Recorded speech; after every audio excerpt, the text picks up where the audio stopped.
이번 시간에는 지지선과 저항선에 대해서 말씀을 드리도록 하겠습니다. 지지선과 저항선은 결국 매물대로 이루어져 있는 선이라고 볼 수가 있어요.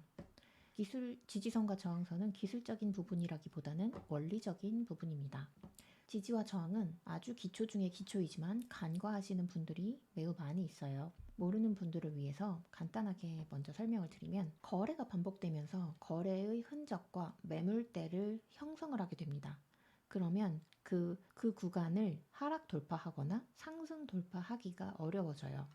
그래서 지지라는 것은 주가 아랫부분에 쌓여있는 매물대로서 주가 하락을 방지하고 반등을 유도하는 구간입니다. 저항은 주가 윗부분에 쌓여있는 매물대로서 주가 상승을 방해하고 하락을 유도하는 구간입니다. 그림으로 보시면요, 아래쪽에서 여러 번 거래가 반복이 되면서 매물대를 형성하게 됩니다. 그럼 이 구간이 지지 구간이 됩니다. 어떤 구간에서는 또 거래가 많이 반복이 되면서 또다시 매물대를 형성을 합니다. 맞고 떨어지고 하는 이런 저항 구간이 생기게 되는 거죠. 근데 이 구간을 사실 저항 구간이기 때문에 돌파하기는 힘들지만 한번 돌파하고 나면은 그 구간은 다시 지지로 변경이 될 수가 있어요. 그러면은 더 윗부분에 거래가 반복되면서 저항이 생기고, 이전에 저항이었던 이 구간은 지지 구간으로 변하게 됩니다. 이게 지지와 저항의 원리예요. 여기서도 마찬가지입니다. 거래가 반복되면서 지지를 하고 있던 구간을 하방 돌파를 하게 된다면 그 구간은 저항으로 작용을 하게 돼요. 그래서 다시 상방 돌파가 힘들어지게 됩니다. 결국에는 동일한 주가에서 거래가 반복되어서 매물대를 형성한 것이 지지와 저항이고, 이렇게 거래가 반복되면서 매물대를 형성할 수도 있지만 단발성의 강한 거래량 하나만으로도 매물대를 만들기도 합니다. 그래서 정리를 하면 거래가 반복돼서 매물대를 형성할 수도 있습니다. 여러 가지 단봉 그룹이 그런 거래의 반복을 이야기할 수도 있고요. 여러 번 반복된 꼬리 같은 것도 매물대를 형성할 수가 있겠죠. 그리고 쌍바닥을 형성하는 동안 발생하는 캔들들이 또 지지 구간이나 저항 구간을 만들 수가 있겠습니다. 그리고 단발성의 강한 거래량으로도 매물대를 만들기도 한다고 말씀드렸죠. 장대 양봉의 시가, 중가, 종가, 고가 등이 대표적인 매물대로 작용을 할 수가 있습니다. 이거 잘 기억해 두세요. 장대 양봉의 시가, 중가, 종가, 고가. 그리고 반대로 장대 음봉에서도 시가, 중가, 종가, 고가는 매물대로 작용할 수가 있습니다. 이거 잘 기억해 두시고요. 그리고 갭이 발생한 구간, 매물 공백이 생기게 돼요. 이런 매물 공백으로 인해서 상대적으로 갭 위쪽이나 갭 아래쪽에 지지와 저항이 형성이 될 수가 있습니다. 박스권이라는 말씀 많이 들어보셨죠? 박스권은 지지와 저항으로 이루어진 구간이에요. 이런 부분을 박스권이라고 할 수가 있습니다. 아래쪽 지지, 위쪽 저항.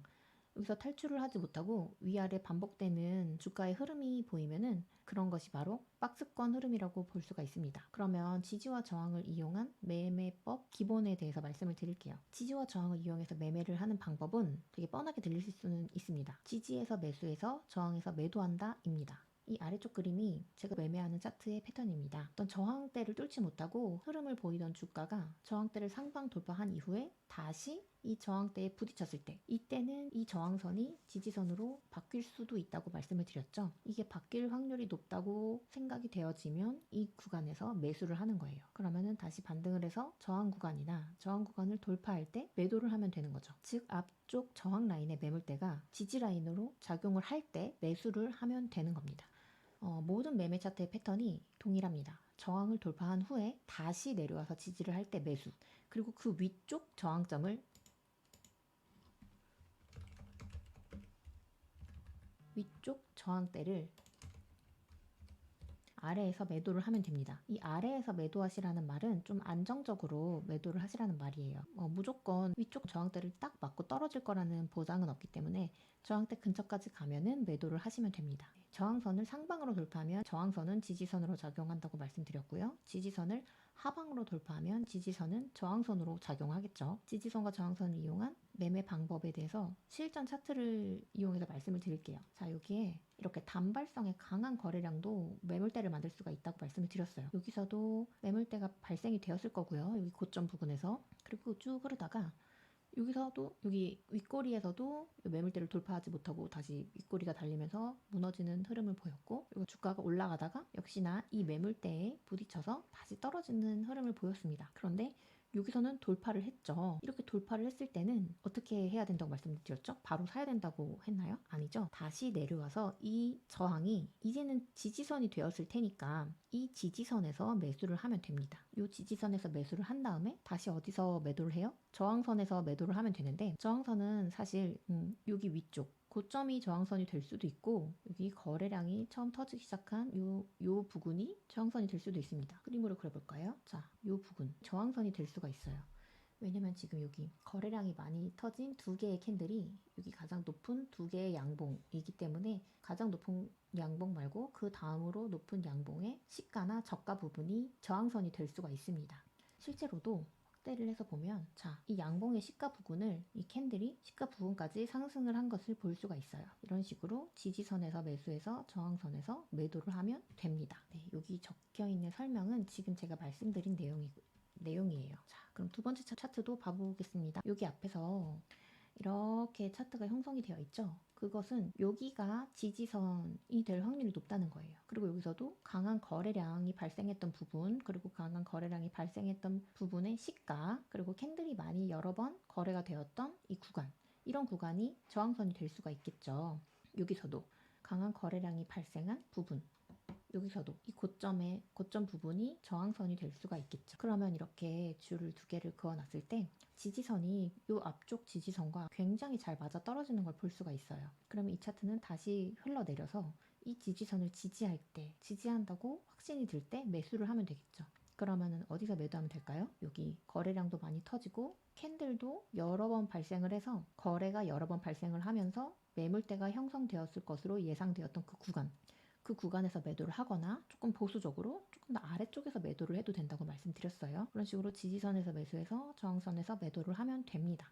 그런데 이런 상황이 있을 수가 있어요. 예를 들어서 여기가 저항선이었어요. 근데 저항을 돌파한 거예요. 돌파했다가 하락해서 여기서 지지를 할 것이다 라고 가정을 하고 여기서 매수를 하신 분들도 계시겠죠. 근데 주가가 빠져버린 거죠. 주가가 빠졌을 때는 어떻게 해야 될까요? 일반적으로는 내가 설정한 지지선을 이렇게 갭으로 깬다면 손절을 하는 게 좋습니다. 나중에 한 번 더 말씀을 드리겠지만, 하락을 할 때, 하락을 하는 도중에 갭으로 빠져서 추가적으로 하락을 하기 시작한다면 이렇게 장대 음봉이 발생할 확률이 높아요. 그래서 하락하다가 발생된 개파락은 빠르게 손절을 하는 것이 좋습니다. 근데 만약에 손절을 하지 못했다 한다면 좀 뒤늦게 손절을 하는 방법도 있을 테지만, 지지와 저항을 활용을 한다면 다른 지지선들을 그어놓고 지지선에서 물을 타는 거죠. 지지선에서 물을 탄 다음에 다시 저항선까지 올라왔을 때 약수익으로 나오거나 본절에 나오거나 약손절로 나오는 방법이 있겠습니다. 그래서 이렇게 3번에서는 손절을 하는 방법, 지지와 저항을 이용해서 매수와 매도를 하려고 했지만 예상치 못하게 추가 하락 발생을 하면서 내가 손실이 발생을 하게 되었고, 이때 손절을 어떻게 할지에 대한 전략을 세우는 방법을 작성을 해놨습니다. 지지와 저항으로 매수 매도를 하는 방법은 이게 다예요. 이 부분을 이제 실전에 적용을 하고 어떻게 응용을 할지는 이제 여러분들이 연습을 하고 고민을 하고 매매일지를 쓰고 복기를 하고 하는 그 양에 따라서 이 지지와 저항을 잘 보고 잘 적용하는 그 실력이 점점 늘어날 거예요. 그래도 이제 실전 차트를 한번 보도록 하겠습니다. 최근 차트를 이용해서 한번 볼게요. 한미반도체의 요 상승에 시작했던 요 구간 있죠? 이 구간을 확대해서 보도록 하겠습니다. 먼저 여기서 복습을 잠깐 하고 넘어갈게요. 지지와 저항은 무엇으로 이루어진다고 말씀을 드렸었죠? 자, 거래가 반복되면서 매물대를 형성할 경우 될 거고, 두 번째는 단발성의 강한 거래량, 장대봉의 시가, 중가, 종가, 곡, 이런 것들이 있다고 말씀을 드렸고, 갭이 발생한 구간 위, 아래가 된다고 말씀을 드렸어요. 이거를 잘 기억을 하시고 이 차트를 보도록 할게요. 이게 상승의 시작이었는데 이때 거래가 발생되면서 이런 곳에서 매물대가 형성이 될 수가 있겠죠. 근데 먼저 봐야 될 거는 여기 장대 양봉이에요. 장대 양봉을 보시면 장대 양봉의 중가 정도에서 눌림이 나온 걸 볼 수가 있어요. 장대 양봉의 완벽한 저점은 아니지만 그래도 저점 구간 이렇게 좀 더 이렇게 그어볼게요. 그러면은 대략 중간 무렵에서 저점을 찍고 쌍바닥을 만들고 다시 재반등을 한 걸 볼 수가 있어요. 그런데 저는 장대양봉의 중간 부분도 보기는 하지만 더 구체적으로 보기도 합니다. 이렇게 그었죠? 앞으로 가볼게요. 앞에서 그었던 이 선 두 개, 이 선 두 개가 왜 여기 있죠? 이게 뭐냐면요. 앞에서 발생했던 고점이에요. 21년도 11월, 12월, 22년도 1월, 2월 동안 발생한 고점들입니다. 보세요. 여기 캔들이 이 고점을 넘지 못하고 여러 번 맞고 밀리는 모습이 있었어요. 이 구간이 당연히 저항으로 작용될 수밖에 없겠죠. 그랬던 이 구간을 이렇게 주가가 이렇게 돌파를 한 거예요. 23년 3월 달에 이렇게 돌파를 한 거예요. 그랬으면 이 장대 양봉의 중간이기도 하고 21년도의 고점이기도 한 그 구간을 다시 이렇게 지지를 한 거예요. 그러니까 결국은 거래가 반복되면서 21년도에 매물대를 형성했던 그 구간이 결국은 지지로 작용을 했던 거고, 단발성의 강한 거래량의 장대 양봉의 중간값도 지지로 작용을 한 거예요. 그렇기 때문에 더 신뢰도가 높은 지지선이 되어서 외바닥, 쌍바닥, 산바닥 점점점 저점을 높여가면서 눌림을 만들고 다시 상승을 하게 된 거죠. 이해가 되시겠나요? 그 다음 보시죠. 또 장대 양봉이 나왔어요. 그러면 이 장대 양봉 보세요. 여기까지 뭐 눌릴 거라고 생각을 할 수도 있어요. 하지만 강한 종목이라면 거기까지 눌리지 않을 수도 있어요. 얘가 눌린 부분은 이 장대 양봉의 중간값 정도에서 눌렸다고 보시면 될 것 같습니다. 네, 눌리고 다시 상승. 그 다음에 다시 상승했을 때는 여기는 어디를 지지한 걸까요? 이 장대 상한가 양봉의 고가, 종가를 지지한 거라고 볼 수가 있겠죠. 네, 이런 식으로요. 지지하고 또 날아가고. 얘도 여기서 보시면 지지선을 그어보시면 돼요. 먼저 이 고가와 이 중간값을 지지를 하게 된 겁니다. 그러니까 여기서 또 지지가 나왔죠.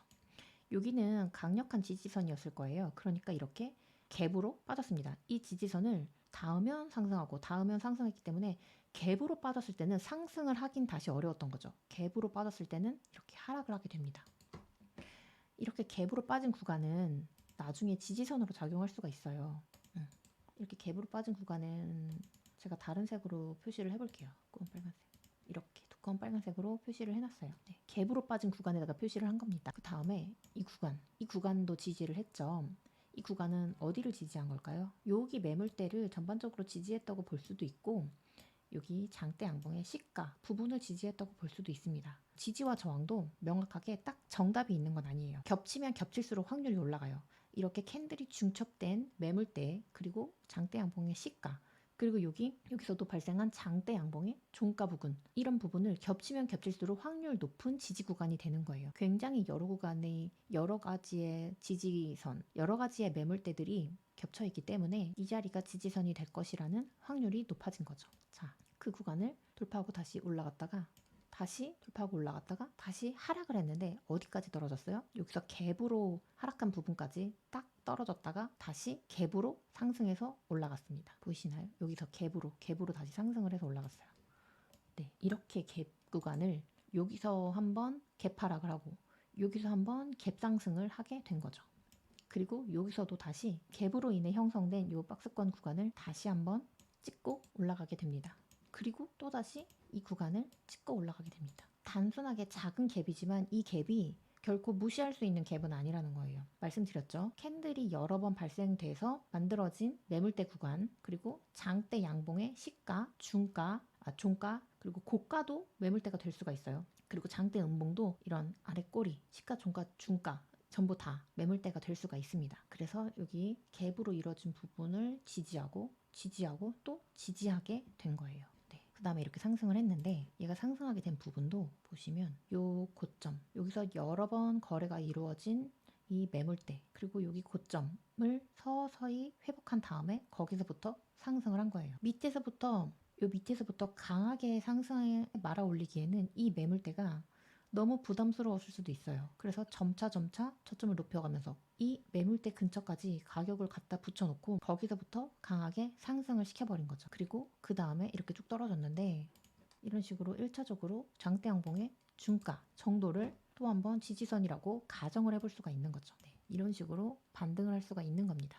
이해가 되시겠나요? 한미 반도체의 차트 사례로 지지와 저항을 살펴봤어요. 지지와 저항을 이용하면은 강한 종목에서는 꽤 잘 맞아떨어지거든요. 정말 확률이 높다고 볼 수가 있어요. 강한 종목을 매매해야 되는 거는 당연한 말씀인데 강한 종목만 매매하지 않는 분들이 굉장히 많아요. 강한 종목은 종목을 꼭 반드시 매매를 해야 되는 이유와 강한 종목을 매매하는 방법에 대해서 또 뒷부분에서 설명을 드릴 건데, 일단 간단하게 말씀을, 한미반도체처럼 꼭 강한 종목만 매매를 하시고 그래야지만 지지와 저항이 잘 맞아 떨어집니다. 그리고 한미반도체처럼 지속적으로 지지와 저항을 이용해서 상승하는 종목이 아니라 단발성으로라도 찾아서 바로 매수하고 매도하고 할 수 있는 종목들, 그런 패턴을 한 가지 알려드릴게요. 자, 제일일렉트릭, 제가 여기다 선을 그어놨는데요. 자, 보세요. 여기서도 필기를 하나 할게요. 자, 첫 번째, 저항대를 돌파하는 캔들을 하나 찾으셔야 됩니다. 두 번째, 지지선으로 바뀐 매물대, 이 매물대를 지지할 때 매수, 그릇것 매도 그릇것 매도라고 해도 되고요. 저항대 전에 매도, 안전하게 하려면 저항대 전에 매도하는 거예요. 근데 이 종목의 끼와 재료와 시황, 뭐 대장 여부, 이런 것들을 잘 알고 계시는 분은 저항대 위에서 매도해도 괜찮습니다. 종목의 끼, 재료, 시황, 대장 여부 등등을 잘 알고 계신 분들은 저항대 돌파하는 것까지 보셔도 된다. 이거를 잘 기억해 두세요. 이걸 잘 기억해 두시고 보면, 자, 어디가 저항대예요? 이렇게 거래량이 발생했었던 이 장대 양봉의 고가, 종가나 고가, 그리고 이 이후에 이런 데에서 계속 맞고 떨어졌죠. 그러니까 이런 데는 저항이 될 수밖에 없어요. 이 돌파했다가 다시 지지로 바뀌긴 했죠. 그럼 이런 데서 사서 뭐 이런 데서 매도를 해도 되지만, 제가 말씀을 드리려고 하는데 곳은 여기가 아니에요. 이런 식으로 계속 여기선 저항이었던 부분이 여기선 지지가 되었어요. 근데 이걸 다시 하방 돌파를 했죠. 하방 돌파를 했으면 이 선은 다시 저항선이 됐을 거예요. 그쵸? 이 선을 바라봤을 때는 이제 여기는 저항선이 된 거예요. 근데 그 저항선을 다시 돌파를 했어요. 강하게 돌파를 했죠. 이렇게. 그러면은 강하게 돌파했다가 다시 내려서 지지할 때, 이 지지하는 구간에서 매수를 해볼 수가 있는 거죠. 그런 다음에 어디서 판다? 저항에서 판다. 어디가 저항이다? 기본적으로 생각을 해볼 수 있는 거는 여기죠. 왜냐면 여기 장대 양봉에 이런 거래량들이 여기서 많이 발생을 했고, 여기서도 고점에서 여기 막 밀렸죠. 그러니까 여기를 일단 첫 번째 저항이라고 볼 수 있는 거예요. 그래서 여기서 매수한 거를 이 부분에서 매도를 할 수가 있는 거죠. 말씀드렸죠. 근데 종목의 끼, 재료, 시황, 대장 여부 등등을 잘 알고 계신 분들은 저항대를 돌파하는 것까지 보셔도 된다. 이거 전력 테마에서 대장급으로 움직였던 종목이죠. 그걸 알고 계셨던 분들은 이렇게 돌파할 때까지 가지고 가셔도 됩니다. 조금 더 말씀을 드리면 요 구간, 여기 앞에서 이렇게 저항대로 작용했던 요 구간이 돌파하고 나니까 지지선으로 작용했죠. 여기 지지에서 매수해서 다시 돌파할 때 저항으로 돌파할 때 매도를 할 수가 있는 거예요. 지지선에서 매수해서 다시 슈팅을 줄 때 매도할 수가 있는 거예요. 이해하셨나요? 자, 여기까지 이해하셨다고 가정을 하고 두 번째 종목 한미글로벌 보겠습니다. 한미글로벌은 예전 자리를 볼 거예요. 자, 이 자리 보겠습니다. 여기가 어디예요? 상승의 시작 자리예요. 요 대세 상승의 시작 자리라는 말씀입니다. 이 대세 상승의 시작 자리에서 장대 양봉이 발생을 했고 눌림이 발생을 했어요. 이 눌림은 장대 양봉의 중간까지는 아니더라도 장대 양봉 내부에서 눌림을 줬기 때문에 여기서 매수해서 가면 된다라고 생각을 하실 수 있어요. 근데 제가 줄 두 개 이렇게 그어놨죠. 쭉 앞으로 가서 보겠습니다. 어디까지. 자, 보이시나요? 여기를 지지하고 간 거거든요. 자, 차트를 크게 보겠습니다. 요 고점을 지지하고 간 거예요. 억지라고 들리실 수도 있는데 억지가 아닙니다. 저는 정말 진지합니다. 이 눌림은 저 앞에 저 고점을 지지한 거라고 생각해요. 당연히 이 장대 양봉의 중간 부분의 지지한 것도 같이 작용을 했을 거라고 보고요. 그러니까 결국은 두 군데를 지지했기 때문에 확률이 높아져서 여기서 반등이 나왔을 것이라고 생각을 하고 있습니다. 네, 그런 다음에 보실 거는 여기 대량거래 장대 양봉이 또 여기서 발생을 했죠. 그 장대 양봉의 종가 부분을 다시 이렇게 그어놓으면, 네, 여기서 이것도 강한 종목이고 이것도 대장 종목이었어요. 이 장대 양봉의 종가 부분을 이렇게 지지를 다시 하는 것을 볼 수가 있습니다. 이해 가시죠? 네오셈을 보시겠습니다. 네오셈도 대세 상승의 시작 이 자리 있죠. 이 자리 이렇게 강하게 상승이 나왔어요. 그 다음에 이렇게 눌림이 나왔습니다. 이건 강한 종목이었기 때문에 이 눌림은 어디를 지지한 거라고 볼 수가 있을까요? 이 장대 양봉의 상한가 종가까지 눌리지 않은 것이다 라고 볼 수도 있어요. 너무 강하니까 지지선까지 눌리지 않은 것이다 라고 볼 수가 있는데, 자, 이렇게 이동을 해보겠습니다. 여기를 지지한 거예요. 여기가 저항이었을 거란 말이죠. 그러니까 이젠 지지선으로 바뀌어서 이곳을 지지하고 올라간 겁니다. 이런 식으로 움직이기 때문에 한미글로벌도 확률이 매우 높다는 거예요. 이해하시겠죠? 그럼 다음 종목을 또 봐보겠습니다. 자, YC. YC도 이 앞부분을 볼게요. 자, 이거는 한 번에 이렇게 볼게요. 여기서 당연히 거래량이 발생했고 여기가 뭐 매물대가 만들어졌을 거예요. 그리고 요 장대 양봉의 시가 부근도 매물대가 됐을 거예요. 그러니까 여기 쭉 맞고 떨어지고 여기서 이렇게 자 이렇게 그어놓으면 이 장대 양봉을 기준으로 여기가 매물대, 여기가 매물대. 그래서 여기서 맞고 다시 올라가고 여기서 다시 돌파 못하고 횡보를 하고 여기서 한 차례 돌파를 했었고 뭐 무조건 못하라는 법은 없으니까요. 한 차례 돌파를 했지만 여기서 떨어졌고 다시 하락해서 다시 여기 아래쪽 매물대 구간을 다시 지지하고 올라갔고 이번에는 고점이 여기로 형성이 되어 있었나 봐요. 여기도 이 자리도 역시나 계속 매물대가 될 수가 있고 지지선이 될 수가 있고 매물대, 여기도 매물대, 여기도 매물대가 될 수 있고 다시 이런 고점 맞고 떨어지고 다시 여기서 이런 지지선 맞고 올라가고 다시 여기 중간 매물대 맞고 떨어지고 여기서 또 횡보를 하다가 더 하락을 했다가 다시 올라오고 이런 반복적인 패턴을 보이고 있었습니다. 이렇게 반복적인 패턴을 보이고 있었는데 이게 박스권, 위쪽 박스권, 아래쪽 박스권을 왔다 갔다 하면서 박스권 횡보를 하고 있었는데 그러던 YC가 여기를 빠방 돌파를 했습니다. 역대급 거래량을 터뜨리면서요.